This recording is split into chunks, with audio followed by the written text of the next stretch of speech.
nature's comfort. Ramraj presents bamboo cotton white shirts. Holidays nale adu namma GT Holidays da, South India's #1 travel brand. SVC Aditya Movies தயாரிப்பு சங்கர் இயக்கத்தில் ராம்சரண் நடிக்கும் game changer ஜனவரி 10 முதல். 90s kids என்ன ஆனாங்க sir, ஓரளவுக்கு எல்லாருக்கும் கல்யாணம் ஆயிடுச்சா? 23 வயசு 24 வயசுல கல்யாணத்துக்கு வந்து அவங்களுக்கே ஆயிடுது. 36 வயசுல தேடிட்டு இருக்கிறவங்களும் இருக்கிறாங்க. கல்யாணம் வந்து அது ஒரு மேஜிக். அது கூடிய எல்லாத்தையுமே நாங்க சொல்றது, நீ 10 கண்டிஷன் வச்சிருக்கிறேன்னா முதல்ல இருந்தே இந்த கண்டிஷனை விட்டுட்டு கல்யாணத்தை நோக்கி பிரயாணம் பண்ணு. சில பேர் கண்டிஷனோட தான் வாழுறாங்க. 2000 ஆரம்பிச்சு சொல்லக்கூடிய பசங்களோட இப்போதான் வந்து கல்யாணத்தை பற்றி திங்க் பண்ணக்கூடிய டைமே தவிர இவங்க எல்லாமே 26லேருந்து 30 தான் கல்யாணத்துக்கு வராங்க. 1000 பொய் சொல்லி ஒரு கல்யாணம் பண்றதுன்றது அந்த முதல் பொய்யே இந்த சம்பளத்திலேருந்து ஆரம்பிக்குதுன்னு பின்னால பிரச்சனை வருமா? இந்த காலத்தில் பொய்ங்கிறது சொல்லவே முடியாது. அவன் வேலை பார்க்குற இடத்துல ஹெச்ஆர்கிட்ட போய் இந்த பையனோட ஸ்லிப்பை கொடுன்னா கொடுத்துட போகிறாங்க. பெண் என்ன சொல்கிறேன்னா, நான் 50,000 சம்பாதிக்கிறேன்னா அவன் 1 லட்சம் சம்பாதிக்கணும் அப்படின்னு ஒரு கண்டிஷனை போடுறாங்க. இல்லைன்னு சொல்ல முடியாது. நிறைய படிச்சிருந்தா கொஞ்சம் திமிரா இருக்கும், உன் பேச்சை கேட்க மாட்டாங்க, பொண்ணு உன்னை விட படிச்சிருக்கடான்ற மாதிரி. சில பேருக்கு கல்வியே வந்து வரப்பிரசாதமாகும், சில பேருக்கு அதே ஹெட் வெயிட்டாகவும் மாறுது. இந்த அரேஞ்ச் மேரேஜ்னு வரும்போது எந்த அளவுக்கு இந்த நகைக்கான டிமாண்டா இருக்கட்டும், வரதட்சணைக்கான டிமாண்டா இருக்கட்டும், இதை எப்படி ஹேண்டில் பண்ணலாம்னு சொல்ல முடியுமா? பெண்கள் வீட்டில் இன்னும் நகை போடு, இன்னும் வர கார் வாங்கி கொடு, இதெல்லாம் இப்போ டிமாண்டே கிடையவே கிடையாது. அது மாதிரி கேட்குறவங்களுக்கு பெண்ணு கிடையாது, அதை எழுதி வச்சுக்கலாம்.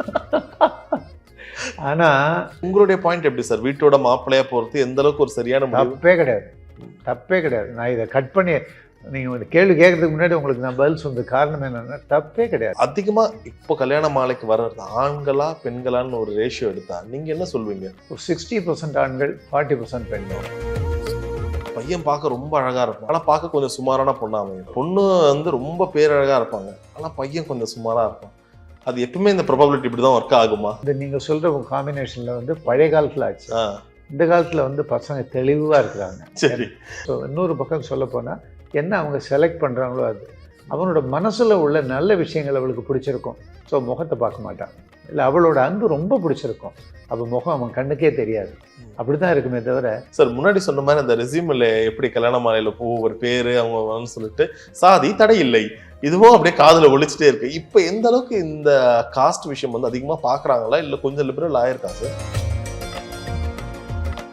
நிறைய பேர் இந்த ஜோசியத்தை நம்பி பெண் பார்க்குறதோ இல்லை பையன் பார்க்குறதையோ தள்ளி போடுறதா இருக்கட்டும், பரம்பரையாக நம்பிட்டு இருக்கிற விஷயங்களை அது அப்படியே தகர்த்து எறிகிற அளவு எங்களோட யோசனைகள் கிடையாது. அதே சமயம் சுற்றி உள்ளவங்களோ ஜோதிடக்காரங்களோ அவங்களோ இவங்களோ என்ன வேணால் சொல்லட்டும், முடிவை நம்ம தான் எடுக்கணும். ஹலோ சார், வணக்கம். வணக்கம். எப்பவுமே ஒரு பாசிட்டிவிட்டியோட இன்னொரு அடையாளமாக கல்யாண மாலை மோகன் சார் அவரை பார்க்குறோம். ஏன்னா கிட்டத்தட்ட 6 லட்சம் திருமணங்கள், 25 வருடத்துக்கு மேலாக வெற்றிகரமா ஒரு ஷோனா அது கண்டிப்பா நீங்களா தான் இருக்கும். ஒரு சேனல், ஒரு ஆங்கர், அது எப்பவுமே நீங்க தான். தேங்க்யூ. ஒன்று மாதிரி யங்ஸ்டர்ஸ் கிட்டே இருந்து இந்த வாழ்த்து வாங்குறது வந்து எனக்கு ஒரு பாக்கியம். அது நன்றி நன்றி சார். ஸோ இந்த 2025 எதனால இந்த வருஷம் ரொம்ப ஸ்பெஷல்னா, இவ்வளவு நாளா என்ன சொல்றாங்க எல்லாருமே, அந்த சொல்லுவாங்கல்ல இளமை ஊஞ்சல் ஆடிக்கிறதுன்ற மாதிரி மனசுல 2K கிட்ஸ் பண்ணாங்க. இப்பதான் பிறந்த 2000 தான்ப்பா பிறந்தோம்னு சொல்லிட்டு இருந்தாங்க. அவங்க எல்லாருக்குமே இப்ப 25 வயசு ஆக போகுது. ஸோ அவங்களை யாரும் நம்ம பயம்லாம் காட்ட போறது இல்லை. பட் இருந்தாலும் எல்லாம் சொல்லுவாங்களே, ஒரு 25க்கு மேலே வந்து அந்த பொறுப்பு அதிகமாகும், திருமண வயசு வந்துருச்சுப்பா, அது ஆணா இருந்தாலும் சரி பெண்ணா இருந்தாலும் சரி, இந்த 25ன்னு வருடம் போது.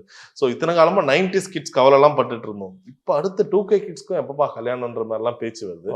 இவங்களை பத்தி பேசுறதுக்கு முன்னாடி கல்யாண கலை வந்துருச்சுன்னு சொல்லுவாங்க. ஆமா. ஸோ இந்த 2K கிட்ஸ் பத்தி பேசுறதுக்கு முன்னாடி 90s கிட்ஸ் என்ன ஆனாங்க சார், ஓரளவுக்கு எல்லாருக்கும் கல்யாணம் ஆயிடுச்சா? இன்னும் அதிகமா உங்ககிட்ட வர்றவங்களுக்கு எந்த குறிப்பிட்ட ஒரு இயரோ இல்லை இந்த வயசினர் இப்பயும் தொடர்ந்து வந்துட்டு தான் இருக்காங்க, அவங்க மட்டும் கொஞ்சம் அப்படியே தான் நிக்கிறாங்க, அவங்களுக்கு இன்னும் கல்யாணம் ஆக வேண்டியது இருக்குன்னா யாரு? இது ஜெனரலைஸ் பண்ண முடியாது. சரி. 23 வயசு 24 வயசுல கல்யாணத்துக்கு வந்து அவங்களுக்கே ஆயிடுது. 36 வயசுல தேடிட்டு இருக்கிறவங்களும் இருக்கிறாங்க. அதனால இதெல்லாம் வந்து ஸ்பெசிஃபிக் மேட்டர் இல்லை. கல்யாணம் வந்து சொல்லப்போனால் அது ஒரு மேஜிக். அது அமைஞ்சவனுக்கு சரியா அமைஞ்சிடுது, அமையாதவன் தேடிக்கிட்டே இருக்கிறான். இதுதான் ப்ராப்ளமாக இருக்கு ஆக்சுவலாக. அதனால நம்ம இதை அசர்டைன் பண்ணி சரி இப்படி தான் இவ்வளோ பேருக்கு இந்த ஏஜில் ஆகலை, அது மாதிரி கணக்கெல்லாம் இல்லை ஆக்சுவலாக. அது மாதிரி கணக்குகள் வந்து நிறைய இடங்கள்ல வந்து ஆவரேஜாக கணக்கெடுக்கப்பட்டதே தவிர ரியாலிட்டி கிடையாது ஆக்சுவலாக. இது மாதிரி 36 வயசுல இல்லை 35 வயசுல கல்யாணம் ஆகாதவன் இத்தனை 1000 பேர் காத்துட்டு இருக்கான் அப்படின்லாம் கிடையவே கிடையாது ஆக்சுவலாக. அந்தந்த ஆளுக்கு அந்தந்த யோகியதைக்கு அந்தந்த படிப்புக்கு அந்தந்த சம்பளத்துக்கு எந்த பெண் வரணுமோ அது ஆட்டோமேட்டிக்காக வந்து ஒரு இந்த தண்டவாளத்தில் சேர்ற ரயில் மாதிரி வந்து சேர்ந்துடுது, கரெக்டாக சேருது. Right right. அதனால் காத்துட்ருக்கிறவங்க காத்துட்ருக்கிறதுக்கு வந்து பெரும்பாலான காரணங்கள் வந்து அவங்களோட முடிவெடுக்க தெரியாத தன்மையாக இருக்கும். இல்லைன்னா தடை போடுற பெற்றோராக இருக்கலாம், இல்லைன்னா தடைகள் சொல்லக்கூடிய ஜோசியர்களாக இருக்கலாம். இது மாதிரி சில விஷயங்கள்ல தான் அங்கே வந்து லேட் ஆகுதே தவிர, நார்மலாக தடைங்கிறது வந்து நாமளாக நினச்சாலோடைய அந்த தடை வந்து நம்மளை நோக்கி வரதில்லை. ஆனால் நடக்கிறவன் தானா தடுக்கிட்டான்னா வேற என்ன பண்ண முடியும் சொல்லுங்க. சார் இப்போ எக்ஸாக்டா நீங்க சொல்ற மாதிரி ஒரு 36 வயசு ஒருத்தர் கல்யாணம் ஆகலன்னு வைங்க, ஆனால் அவங்க கிட்டத்தட்ட ஒரு 5 வருஷமாவே பெண் தேடிட்டு இருக்காங்க. ஒரு 31 வயசுல இருந்து பெண் தேடிட்டே இருக்காங்க. ஒரு கட்டத்துல என்ன ஆயிடும்னா, முதல்ல வந்து ஏகப்பட்ட நிபந்தனைகள் போட்டிருந்தவர் கொஞ்சம் கொஞ்சமா எல்லா நிபந்தனையும் விலக்கி இருப்பாரு. ஒரு கட்டத்துல எப்படி சொல்லியிருப்பாருன்னா, எனக்கு பொண்ணு கிடைச்சா போதும்பா, எனக்கு செட் ஆகலனாலும் பரவாயில்ல, அந்த பொண்ணு எப்படி இருந்தாலும் பரவாயில்ல, ரொம்ப கோவக்கார எப்படி இருந்தாலும் பரவாயில்ல, குணாவசியம் எதுவுமே தேவையில்ல, இப்போதைக்கு எனக்கு ஒரு பொண்ணு தேவை. காரணம் இந்த சொசைட்டி ப்ரெஷர். இது சரியான ஒரு முடிவா சார்? நீங்க எப்படி பாக்குறீங்க? இந்த முடிவில் வந்து எங்கள்கிட்ட வந்து பர்சனலாக பேசக்கூடிய எல்லாத்தையுமே நாங்கள் சொல்கிறது, நீ 10 கண்டிஷன் வச்சுருக்கிறேன்னா முதல்லேருந்தே இந்த கண்டிஷனை விட்டுட்டு கல்யாணத்தை நோக்கி பிரயாணம் பண்ணு சரி அப்படின்னு சொல்கிறோம். அதுதான் நடக்குது. அதான் சில பேர் கண்டிஷனோட தான் வாழுறாங்க, ஆனால் அவங்களுக்கு வந்து ஒரு ஏமாற்றம் கிடைக்குதே தவிர சக்ஸஸ் கிடைக்க மாட்டேங்குது. அதாவது பெண்ணாக இருந்தாலும் பையனாக இருந்தாலும் சொல்கிறேன். ஏன்னா நிறைய பிடிவாதங்கள் இருக்குது. பிடிவாதங்கள் இல்லாத பெண்ணோ பையனோ கிடையாது. ஏன்னா அவங்க நிறைய படிக்கிறாங்க, அறிவு வளருதே தவிர அவங்களுக்கு ஆற்றல் வளரல. நிறைய அவங்களோட பிஸ்னஸோ இல்லை அவங்களோட தொழிலையோ பெரிய பெரிய சக்ஸஸ் பண்ணுறாங்க. சின்ன விஷயம் அந்த லைஃபுங்கிறது ஒரு சின்ன விஷயம், அதை சக்ஸஸ் பண்ண தெரியாமல் மாட்டிக்கிறாங்கங்கிறது ஒரு உண்மை அது. ஆனால் சில இடங்கள் அவங்களுக்கு ஒரு நல்ல தெளிவை கொடுக்குது. அது கல்யாண மாலையாக கூட இருக்கலாம், இல்லைன்னா ஏதாவது நல்ல அறிவுரை சொல்லக்கூடிய நல்ல ஆட்களாக கூட இருக்கலாம், இல்லைன்னா குடும்பத்தில் உள்ள ஆட்களாக கூட இருக்கலாம். அப்போ இதுக்கு மேலே லேட் பண்ணால் கல்யாணம் ஆகிறதுல கஷ்டம் வரும், ஜாக்கிரதை அப்படின்னு ஒரு அவனுக்கு ஒரு எச்சரிக்கை வரும்போது அப்போ வந்து டக்குன்னு முழிச்சுக்கிறான், இல்லை டக்குன்னு முழிச்சுக்கிறாங்க, பெண்ணாக இருந்தாலும் பையனாக இருந்தாலும். இப்போ வந்து பெண்கள் ரொம்ப சர்வசாதாரணமாக மணமகனோட அட்லீஸ்ட் ஒரு 1 லட்ச ரூபாய் இருக்கணும். மாப்பிள்ளை வீட்டு சைடும் 70,000 இருந்தாலும் அதை ரவுண்ட் ஆஃப் பண்றதுக்கு 1 லட்சம் தான் கொடுக்குறாங்க நிறைய பேர். இந்த எதிர்பார்ப்பு எந்த அளவுக்கு சரியானதா இருக்கு? ஏன்னா நிறைய பேர் இதனாலே பயப்படுறாங்க, இவ்வளவு எக்ஸ்பெக்டேஷன் பண்றாங்க. அதனால அந்த ஆரம்பத்திலே 1000 பொய் சொல்லி ஒரு கல்யாணம் பண்றதுலன்ற அந்த முதல் பொய்யே இந்த சம்பளத்துல இருந்து ஆரம்பிக்குதுன்னு அப்ப எழுதிட்டா கூட அதுக்கப்புறம் அது பின்னால பிரச்சனை வருமா? இல்ல இந்த எக்ஸ்பெக்டேஷன் சரியா, இல்ல ஆப்போசிட்ல இருக்கவங்க அதை எக்ஸ்ட்ரா போடுறது சரியா? நீங்க எப்படி பாக்குறீங்க? இது நடந்துட்டு தான் இருக்குல்ல. சம்பளத்தை பொறுத்த வரைக்கும் இந்த காலத்துல பொய்ங்கிறது சொல்லவே முடியாது. சரி, அவன் வேலை பார்க்குற இடத்துல ஹெச்ஆர்கிட்ட போய் இந்த பையனோட ஸ்லிப்பை கொடுன்னா கொடுத்துட போறாங்க. ஸோ அந்த வார்த்தைகள் மேஜிக் பண்ணவே முடியாது. ஆனால் ஒரே ஒரு விஷயம், இந்த பெண்ணும் ஆணும் சரி, நான் 50,000 சம்பாதிக்கிறேன், நீ 50,000 சம்பாதிக்கிறேன், 2 பேருமா சேர்த்து வருஷத்துல 12 lakhs நம்மளோட வருமானம், இதை வச்சு நம்ம பிரமாதமாக குடும்பம் நடத்த முடியும்னு ஒரு தீர்மானம் வருது இருக்கு பாருங்க, அதுதான் ரேராக இருக்கு. பெண் என்ன சொல்கிறேன்னா, நான் 50,000 சம்பாதிக்கிறேன்னா அவன் 1 லட்சம் சம்பாதிக்கணும் அப்படின்னு ஒரு கண்டிஷனை போடுறாங்க, இல்லைன்னு சொல்ல முடியாது. ஆனால் அதை கண்டிஷன் சொல்கிறத விட அவங்களோட கன்சர்ன்னு சொல்லணும். அவங்க வந்து நாளைக்கு 2 குழந்தைங்க ஏற்படும் போது அவங்களுக்கான ஸ்கூல் ஃபீஸு, இல்லைன்னா அப்பா அம்மாவை பார்த்துக்கூடிய செலவுகள், தன்னை நம்பி இருக்கிறவங்களுக்கு நம்ம சப்போர்ட் பண்ணக்கூடிய வாய்ப்புகள், இதெல்லாம் வந்து குறைச்ச சம்பளத்தில் பாசிபிளாக இல்லையோ அப்படின்னு கூட அவங்க வந்து அதை பற்றி கவலைப்படலாம். அதனால பெண்கள் கேட்கறது எல்லாத்தையுமே நியாயம் இல்லைன்னுலாம் சொல்ல முடியாது. பெண்கள் கேட்கறது நிறைய விஷயங்கள் நியாயம்னே நம்ம எடுத்துக்கலாம். அப்படி எடுத்துக்கும் போது குறைச்ச சம்பளத்தில் இருக்கிறவங்களுக்கு எப்படி கல்யாணம் ஆகும்? அவனுக்குன்னு ஒரு பாதை ஓப்பன் ஆகும், கல்யாணம் ஆகிடும். எதுவுமே வந்து எந்த பாதையும் வந்து 1 வே இல்லை, எல்லாமே 2 வே தான். நான் சொல்கிற 2 வே வந்து கணவனும் மனைவியும். அருமையா சொன்னீங்க. இப்ப இருக்க காலகட்டத்தில் இந்த 80, 90 முடிஞ்சு இந்த 2K கிட்ஸ், இந்த 2000க்கு அப்புறம் பிறந்தவர்கள் வந்து அவங்களோட எதிர்பார்ப்பு எப்படி இருக்கு? ஏன்னா கிட்டத்தட்ட 6 லட்சம் திருமணங்கள்லாம் ஏகப்பட்ட மனங்களை நீங்க படிச்சிருப்பீங்க. நீங்க எந்த அளவுக்கு மாறுபட்டிருக்குன்னு நினைக்கிறீங்க? அது கல்வி அவங்களுக்கு கொடுத்த ஒரு மிகப்பெரிய தெளிவு. சரி, பெண்ணுக்கோ ஆணுக்கோ கல்வி வந்து மிகப்பெரிய தெளிவு. வாழ்க்கையை நோக்கி அவங்க பயணம் பண்ணும்போது அவங்களுக்கு அந்த தெளிவு வந்து இந்த கல்வி மூலமாக கிடைச்சிருக்கு. அந்த இடத்துல வந்து சில பேருக்கு கல்வியே வந்து வரப்பிரசாதமாகும், சில பேருக்கு அதே ஹெட்வைட்டாகவும் மாறுது. ஏன்னா இந்த ஹெட்வைட்டாக மாறின இடங்கள்ல மாத்திரம் கல்யாணங்கள் முடிவு பண்ணுறது, திருமணம் முடிவு பண்ணுறது, வாழ்க்கையை முடிவு பண்ணுறது எல்லாத்தையுமே வந்து தடைகள் இருக்குது. தன்னை புரிஞ்சிக்கக்கூடிய தன்மை உள்ள கல்வியும் அந்த அவங்களோட வாழ்க்கை முறையும் வந்து டெஃபினட்டாக திருமணத்தில் வந்து ஒரு பெரிய சக்ஸஸை கொடுக்குது. 2000 ஆரம்பித்து சொல்லக்கூடிய பசங்களோட இப்போ தான் வந்து கல்யாணத்தை பற்றி திங்க் பண்ணக்கூடிய டைமே தவிர இவங்க எல்லாமே 26லேருந்து 30 தான் கல்யாணத்துக்கு வராங்க. இப்போ வந்து 25 தான் ஆயிருக்கு. ஏன்னா நாங்களே இப்போ கல்யாண மாலை எடுத்திங்கன்னா கூட நாங்கள் வந்து இப்போ தான் இந்த கல்யாணத்துக்கு தயாராகிட்டு இருக்கிற ஒரு பெண்ணோ பையனோ அந்த மாதிரி லெவலில் தான் நாங்கள் இருக்கோம். அப்படி இருக்கிறதுனால உங்களுக்கு சக்ஸஸ்ங்கிறது எப்போ வருதுன்னா தெளிவான மனநிலையோட ஒரு விஷயத்தை அப்ரோச் பண்ணும்போது, கல்வியாக இருக்கட்டும், பொருளாதாரமாக இருக்கட்டும், பிஸ்னஸாக இருக்கட்டும், அதுக்கப்புறம் வாழ்க்கையாக இருக்கட்டும், எதாக இருந்தாலும் அதாவது உங்களை உணரக்கூடிய விஷயம்தான் உங்களுக்கு தெளிவை கொடுக்குதே தவிர குழப்பங்கள் உங்களுக்கு தெளிவை கொடுக்கவே கொடுக்காது. சரி சரி. நிறைய படிச்சிருந்தா கொஞ்சம் திமிரா இருக்கும், உன் பேச்சை கேட்க மாட்டாங்க, பொண்ணு உன்னை விட படிச்சிருக்கடான்ற மாதிரி அந்த சுத்தி இருந்து பேம்பரிங் தான் ரொம்ப மோசமான விஷயமா இருக்கும். இது இப்போ சில நேரங்கள்ல ஆண்களோட மனசுலயும் ஏறும். இப்போ அந்த விஷயம் மாறி இருக்கா, இல்லை இந்த மாதிரி சூழல் வரும்போது எப்படி முடிவு எடுக்கலாம்? 50-50 தான்.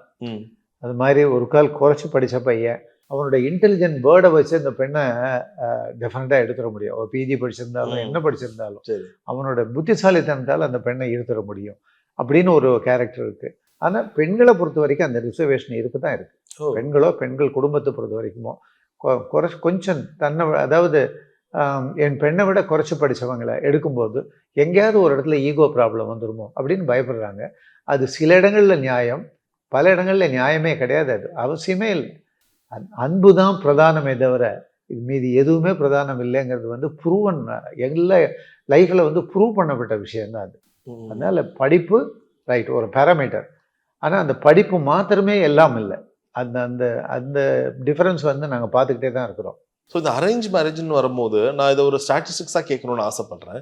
எந்த அளவுக்கு இந்த நகைக்கான டிமாண்டாக இருக்கட்டும், வரதட்சணைக்கான டிமாண்டாக இருக்கட்டும், இதை எப்படி ஹேண்டில் பண்ணலான்னு சொல்ல முடியுமா? ஏன்னா நீங்கள் நிறைய விஷயங்கள் இதை பற்றி ஹேண்டில் பண்ணியிருப்பீங்க, உங்ககிட்டே கூட ஒரு ஐடியாக்கெலாம் வந்திருப்பாங்கன்னு நினைக்கிறேன். இப்போ ஒரு திருமணத்துக்கு பேச போகிறாங்கன்னா அதை எப்படி சுமூகமாக ஹேண்டில் பண்ணலாம், ஒரு டிப் சொல்லுங்களேன் சார். கரெக்டாக சொல்ல போனால் பெண்கள் வீட்டில் இன்னும் நகை போடு, இன்னும் வர கார் வாங்கி கொடு, இதெல்லாம் இந்த இப்போ டிமாண்டே கிடையவே கிடையாது. சரி, ரொம்ப கம்மி. அது மாதிரி கேட்குறவங்களுக்கு பெண்ணு கிடையாது, அதை எழுதி வச்சுக்கலாம். ஆனால் ஒரு பெரிய சமாச்சாரம் என்னென்னா, சாதாரணமான குடும்பத்தில் கூட ஒரு குழந்தை 2 குழந்தை தான் இருக்குது. ஒரு பெண் அவளுக்கு அந்த அந்த டோட்டலாக அவன் லைஃப்பில் என்ன ஏர்ன் பண்ணி அந்த குழந்தைக்காக ரிசர்வ் பண்ணி வைக்கிறானோ அத்தனையே செலவு பண்ணுறதுக்கு அந்த பெற்றோர் ரெடியாக இருக்கிறாங்க. அப்படி இருக்கும்போது எதுக்கு கேட்டு அனாவசியமாக பேரை கெடுத்துக்கணுங்கிறது தான் வந்து ஆப்போசிட்டில் உள்ளது. எப்படியும் கிடைக்கும் அப்படின்னு ஒரு நம்பிக்கையில் கேட்காம விட்டுலான்னு நம்பிக்கையில் இருக்கக்கூடிய பெற்றோர் இருக்கிறாங்க. கேட்டு பேரை கெடுத்துக்கக்கூடிய பெற்றோரையும் நம்ம பார்க்குறோம், இல்லாமலாம் இல்லை. என்ன ஆனால் ஒன்று அவங்களுக்கு ரிஜெக்ஷன் தான் வருமே தவிர அக்செப்டன்ஸோ இல்லை அஃபெக்ஷனோ ரெண்டுமே அவங்களுக்கு மறுக்கப்படும். அதில் ஒன்றும் டவுட்டே கிடையாது. உங்களுடைய பாயிண்ட் எப்படி சார்? வீட்டோட மாப்பிள்ளையா போகிறது எந்த அளவுக்கு ஒரு சரியான தப்பே கிடையாது, தப்பே கிடையாது. நான் இதை கட் பண்ணி நீங்கள் இந்த கேள்வி கேட்கறதுக்கு முன்னாடி உங்களுக்கு நான் பதில் சொன்ன காரணம் என்னன்னா, தப்பே கிடையாது. இந்த வசதிகள் வந்து அவன் ஒரு நல்ல பையனாக அந்த ஃபேமிலியில் போய் செட் ஆகும்போது அதை அவன் அனுபவிக்கிறதுல எந்த விதமான தப்பும் கிடையாது, அனுபவிக்கட்டும்ங்கிறது. இதில் மாற வேண்டியது யாரா இருக்குது? சில நேரங்களில் என்னோட மகன்ன்றதில் அம்மா பிடிவாதமாக இருக்காங்க, என்னதான் இருந்தாலும் என் புருஷன்றதில் மனைவி பிடிவாதமாக இருக்காங்க, நடுவில் ஆண்கள் தானே மாட்டியிருக்காங்க. அவங்களை இது பலகாலமாக தொடர்ந்து நடந்துட்டு இருக்கு. கல்யாண மாலை மோகன் சார் இதுக்கு ஒரு நல்ல டிப் சொல்லுவார் நாங்கள் எதிர்பார்க்கிறோம். அந்த அம்மாவை பொறுத்த வரைக்கும் ஒரு விதமாக பாதிக்கப்பட்டிருந்தாங்கன்னா மாத்திரம்தான் அந்த மனசில் அந்த பாதிப்பு இருக்கும். அதாவது அவங்க வீட்டில் அவங்க கல்யாணம் பண்ணி வந்தபோது அந்த மாமியாரை வந்து இவங்க ஏதாவது சங்கடப்படுத்தியிருந்தா அந்த சங்கடத்தை நம்ம இங்கே டிரான்ஸ்ஃபர் பண்ணலாமான்னு யோஜனை பண்ணுறதுக்கு சான்ஸ் இருக்கு. இவ்வளோ வருஷம் கடந்துமா அது மறக்காதுப்பா, பிளட்ல வந்துடும்ல, அது மறக்க சான்ஸே கிடையாது. அதை மீறி அம்மா என்ன பண்ணோம், நான் என் கணவனை என்ன விதமாக வச்சுட்டு இருந்தேனோ அந்த விதமாக வரக்கூடிய மருமகள் அவன் கணவனை வச்சுக்க போகிறான். நேற்று வரைக்கும் என்னோட பிள்ளை, நாளையிலேருந்து அவளோட கணவன். இந்த இந்த இந்த ஃபேமிலியை பொறுத்த வரைக்கும் அடுத்த தலைமுறையை ஆரம்பித்து வைக்க வேண்டிய பொறுப்பை வந்து அந்த பெண்ணுக்கிட்ட கொடுக்குறோம். அப்படி இருக்கும்போது அவனையும் தூக்கி அவள் கையில் கொடுக்குறதுல என்ன நியாயம் இல்லாத ஒரு விஷயம் இல்லையே அப்படின்னு யோசனை பண்ணணும். ஒவ்வொரு அம்மாவும் நிறைய அம்மா யோசனை பண்ணுறாங்க. அது மாதிரி சில அம்மாக்கள் வந்து தடுமாற்றத்தில் இருக்கிறாங்க. அவங்க ஒன்றும் இவங்களோட வாழறாங்க, இல்லைன்னா தனித்து விடப்படுறாங்க, அவ்வளோதான். அவங்களுக்கு கிடைக்கிற கிஃப்ட் வந்து தனிமை, வேற ஒன்றும் வழியே கிடையாது. ஆக்சுவலாக அதிகமாக இப்போ கல்யாண மாலைக்கு வர்றது ஆண்களா பெண்களான்னு ஒரு ரேஷியோ எடுத்தா நீங்க என்ன சொல்வீங்க? 60% ஆண்கள், 40% பெண்கள். ஓகே, அது ரேஷியோல ஆண்கள் தான் அதிகமாக இருக்கு. ஆண்கள் தான் அதிகமாக இருக்கு. காரணம் என்னன்னா, ஆண்களில் தேடுதல் ஜாஸ்தி இருக்கு, பெண்கள் வந்து எப்படியும் நம்மளை வந்து தேடி கல்யாணம் பண்ணிட்டு போயிடுவாங்கன்னு ஒரு நிம்மதியில் இருக்கிறாங்க. அதனால தேடுதலில் வந்து 40% கேர்ள்ஸ், 60% பாய்ஸ். இது கிண்டலா சொல்றேன்னு தப்பா நினைக்காதீங்க. ஒரு சினிமா டைலாக் ஒன்று சொல்லுவாங்க. பையன் பார்க்க ரொம்ப அழகா இருப்பான். ஆனா அவனுக்கு நான் தோற்றத்திலேயே சொல்றேனே, ஆனா பார்க்க கொஞ்சம் சுமாரான பொண்ணா அமையும். பொண்ணு வந்து ரொம்ப பேரழகா இருப்பாங்க. ஆனா பையன் கொஞ்சம் சுமாரா இருப்பான். அது எப்பவுமே இந்த ப்ராபபிலிட்டி இப்படிதான் ஒர்க் ஆகுமா? பெரும்பாலான நேரங்கள்ல. ஓ, மேபி கம்மியாக தான். இந்த நீங்கள் சொல்கிற காம்பினேஷனில் வந்து பழைய காலத்தில் ஆச்சு. ஆ, இந்த காலத்தில் வந்து பசங்க தெளிவாக இருக்கிறாங்க. சரி. அதனால அவங்க சாய்ஸில் தான் அவங்க எடுத்துக்கிறாங்க. நீங்கள் சொல்கிற சாய்ஸ்லேயும் அமையலன்னு சொல்ல முடியாது. ம். அது அவங்களோட லக்கு. என்ன இன்னொரு பக்கம் சொல்ல போனால் என்ன அவங்க செலக்ட் பண்ணுறாங்களோ அது அவனோட மனசில் உள்ள நல்ல விஷயங்கள் அவளுக்கு பிடிச்சிருக்கும். ஸோ முகத்தை பார்க்க மாட்டான். ம். அவன் அன்பு ரொம்ப பிடிச்சிருக்கும், இல்லை அவளோட அன்பு ரொம்ப பிடிச்சிருக்கும். அப்போ முகம் அவன் கண்ணுக்கே தெரியாது. ம். அப்படி தான் இருக்குமே தவிர நீங்கள் இந்த கம்பேரிசன் இப்படிலாம் எடுக்கணும்னு அவசியமே கிடையாது. வாழ்க்கையை நல்லா வாழ்ந்து கழியுங்க, அவ்வளோதானே. வேஸ்ட் பண்ணாதீங்க, ஒரு நாள் கூட டயத்தை வேஸ்ட் பண்ணாதீங்க. கல்யாண மாலைக்கு வந்தால் நாங்கள் சொல்கிறது அதுதான், நாளை கல்யாணம் பண்ணுங்க, அவ்வளோதான், சரியாக போயிடுச்சு. ஓகே சார், முன்னாடி சொன்ன மாதிரி அந்த ரெசியூமில் எப்படி கல்யாண மாலையில் ஒரு பேர் அவங்க வந்து சொல்லிட்டு சாதி தடை இல்லை, இதுவும் அப்படியே காதில் ஒழிச்சிட்டே இருக்கு. இப்போ எந்த அளவுக்கு இந்த காஸ்ட் விஷயம் வந்து அதிகமாக பார்க்குறாங்களா, இல்லை கொஞ்சம் லிபரல் ஆயிருக்கா சார்? அது அது ஆக்சுவலாக அது அவங்கவுங்களோட சொந்த இஷ்டம். நாங்கள் வந்து ப்ரொமோட்டும் பண்ணுறது இல்லை, மறுக்கிறதும் இல்லை. என்ன, இது வந்து அவங்கவுங்களோட சொந்த இஷ்டம். 25 வயசுலேருந்து 30 வயசு வளர்த்த குழந்தைங்களுக்கு என்ன பண்ணணுங்கிறது வந்து பெற்றோரோட ஒப்பீனியன். அது தவிர நான் என்ன பண்ணணும்னு சொல்லி ஆசைப்படுறது வந்து பெண் அல்லது பிள்ளையோட ஒப்பீனியன். அதை வந்து மாற்றுறதுக்கான முயற்சி நாங்கள் பண்ணுறது இல்லை. அதே சமயம் அவங்க என்ன கேட்குறாங்களோ அதை அப்படியே பண்ணி கொடுக்குறோம். நிறைய பேர் இந்த ஜோசியத்தை நம்பி பெண் பார்க்குறதோ இல்லை பையன் பார்க்குறதையோ தள்ளி போடுறதா இருக்கட்டும், நீங்கள் இந்த விஷயத்தில் என்ன சொல்கிறீங்கன்னு தெரிஞ்சுக்கலாமா? அதாவது சில பரம்பரையாக நம்பிட்டு இருக்கிற விஷயங்களை அது அப்படியே தகர்த்து எறிகிற அளவு எங்களோட யோசனைகள் கிடையாது. அதே சமயம் வேண்டாத விஷயங்களை மனசில் போட்டு குழப்பிக்காமல் இருக்கிறது வந்து குழந்தைங்களுக்கு கல்யாணம் பண்ணுறதுக்கான சேஃப்டியான வழி. என்ன, அதாவது அவங்க ஏதாவது ஒரு முடிவு சொல்லணும், ஆனால் முடிவு நம்ம தான் எடுக்கணும். சுற்றி உள்ளவங்களோ ஜோதிடக்காரங்களோ அவங்களோ இவங்களோ என்ன வேணால் சொல்லட்டும், முடிவை நம்ம தான் எடுக்கணும். ஸோ நிறைய ஆண்களுக்கும் சரி நிறைய பெண்களுக்கும் சரி ஒரு இன்ஃபீரியாரிட்டி காம்ப்ளெக்ஸ் எப்போ உருவாகும்னா, ரொம்ப சட்டுன்னு முகத்தில் அரைஞ்ச போல சொல்லிடுவாங்க, பொண்ணு கொஞ்சம் கருப்பாக இருக்குப்பா, பையன் ரொம்ப கருப்பாக இருக்க மாதிரி இருக்கு. இது வந்து ஒரு கட்டத்தில் எப்படி ஆயிடுச்சுன்னா அவங்க மனசுக்குள்ளே ஃபீல் ஆகும் போல, ஐயோ நம்ம கருப்பாக இருக்கும் போலியா. போகும்போது பேர் ரொம்ப மேக்கப் போட்டு வந்து நிற்பாங்க, ஃபோட்டோஸாக கொடுக்கும்போது பயங்கரமாக எடிட் பண்ணி கொடுப்பாங்க. அப்போ நேரில் பார்க்கும்போது பொண்ணு ஃபோட்டோவில் கொஞ்சம் கலராக இருந்துச்சு, நேரில் இது எல்லாமே எப்படி ஆயிடுதுன்னா நம்ம முகத்துக்கு நேராக பேச ஆரம்பிச்சுட்டாங்க. ஒன்று இவங்க இந்த இன்ஃபீரியாரிட்டி காம்ப்ளெக்ஸ்லேருந்து வெளியில் வரணுமா, இல்லை சொசைட்டி தான் மாறணுமா, எப்படி நீங்கள் பார்க்குறீங்க? யார் தங்களை மறுக்கிறாங்களோ அவங்கள விட்டுட்டு யார் நம்மளை நோக்கி பிரயாணம் பண்ணுறாங்களோ அவங்களோட போய் ட்ராவல் பண்ணுறது, அவங்களோட போய் செட்டில் ஆகிறது தான் நல்லது. அதாவது தன்னை மறுக்காத ஆள், பெண்ணோ பையனோ, தன்னை மறுக்காத ஆளை நோக்கி பிரயாணம் பண்ணி அவங்களோட செட்டில் ஆகிறது வந்து நல்லதே தவிர, இது சரி நம்மளை பார்த்து இது சொல்கிறா அது சொல்கிறேன்னா அதுலேருந்து வெளியில் வந்துடுறது நல்லது. ஓகே, அவ்வளோதான். அதனால இன்ஃபீரியாரிட்டிங்கிறத வந்து டெவலப் பண்ண வேண்டிய அவசியமே இல்லை. நீ வேண்டான்னு சொன்ன அவ்வளோதானே, இன்னொருத்தன் காத்துட்டு இருக்கிறான் என்ன வேணும்னு சொல்கிறதுக்கு அப்படின்னு அந்த மாதிரி ஒரு ப்ரைடு அதுக்குள்ளே கொண்டு வரணும், அவ்வளோதான், வேற ஒன்றுமே இல்லை. இப்பயும் அந்த ஒரு ஃபார்மேட் மாறல, ஆண் வீட்டில் இருந்தா பெண் வீட்டுக்கு வந்து பெண் பார்க்க போகிறாங்க. அப்போ வந்து பையன் வீட்டு சைட்லேயோ இல்லை பையன் கூட தனியாக பேசணும்னா பேசி இங்கேயே பேசலாமே, அந்த நேரத்தில் அவங்களுக்கு அந்த ஒரு ப்ரைவேட் ஸ்பேஸ் கிடைக்காது ஒரு ஓப்பன் அப் பண்ணுறதுக்கு. இது எந்த அளவுக்கு முக்கியம்? அந்த நேரத்தில் பெண்ணும் பையனும் சேர்ந்து பேச வேண்டியது எவ்வளோ முக்கியமான விஷயம், அதுக்கு எவ்வளோ ஸ்பேஸ் கொடுக்கணும்? முக்கியங்கிறத பற்றி பிரச்சனையே கிடையாது, அதுதான் சாத்தியம். இப்போ பெண்ணோ பையனோ பேசாத எந்த ஃபேமிலியிலையும் கல்யாணங்கள் நடக்கிறது இல்லை. யாருமே அதுக்கு தடையும் சொல்கிறதில்ல. பெற்றோரே வந்து தே இனிஷியேட், நீங்கள் 2 பேரும் போய் தனியாக பேசுங்கப்பா, நாங்கள் ஃபேமிலிஸ் பேசிகிட்டு இருக்கோம் அப்படின்னு தான் இனிஷியேட் பண்ணி தான் பேச சொல்கிறாங்களே தவிர, என்ன விஷயம்னா எடுத்த உடனே பொண்ணையும் பையனையும் பேச வைக்கிறதுக்கு பதிலாக குடும்பம் மீட் பண்ணிவிட்டு பொண்ணையும் பையனும் லீட் பண்ணுறது. சில இடங்களில் பேரண்ட்ஸ் சொல்கிறாங்க அவங்க 2 பேரும் பேசி சரின்னு சொன்னப்புறம் நாங்கள் பேசுவோம், ஓகே சூப்பர் அப்படின்னு கூட சொல்கிறாங்க. அந்த இடங்களில் வந்து அதான் சொல்கிறேன், எல்லாமே என்ன லிமிட் போகணுமோ அதுக்கு லிமிட்டுக்கு மேலேயே ஓப்பன் ஆகிடுச்சு. அப்படி ஓப்பன் ஆகிருக்கும்போது நம்ம இதுக்காக நம்மளோட தடைகளை வச்சுட்டு ஏன் கல்யாணத்தை டிலே பண்ணணும்? வேண்டாமே, கல்யாணத்தை சாதாரணமாக பண்ணிட்டு போயிட்டே இருக்கலாமே.